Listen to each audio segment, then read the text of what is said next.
Моля? Колко е си трябва да плаща? 649,81. Защо така? 14 пъти пише той. Да, защото е на грамаж. Значи, едната пържола е между 400 и 500 грама. Общото количество на трите пържоли е килограм и 300, доколкото не се лъжа. 13 пъти ли е маркирано? 14 пъти. 14 пъти. Значи, общото количество на трите пържоли Ние 14 пържоли не ядохме.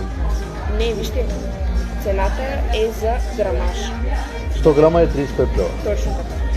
1 кило 350 лева. Точно така. Ние колко ядохме? Кило и половина ли? Кило, 1 килограм е 400 грама. Ядохме. Да. В сурово количество. Аз мисля, че по една порция ядохме. Какво става тук? Ние ще фалираме тук. Аз повече на море няма да идвам. 650 лева. Брой бе, че главата ми боли. Че да пуша една цигара.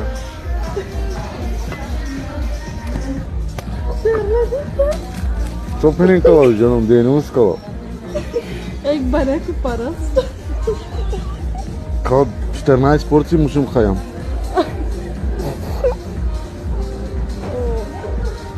Нещо грешка имате, Зужан. Нещо грешка имате. Антарин му клима. Софитката.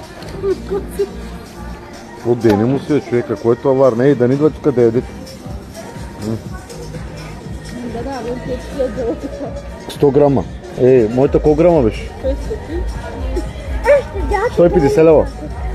О, дир леско, беляс меките, дир. Минда пенала дирки няма майги мас. Онар лепти, не огине. Бари козу слам те лас майги.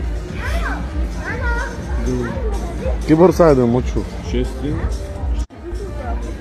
Чачу мускала, мочу. Майката мус. Сай гене. Терлектирдilер майката.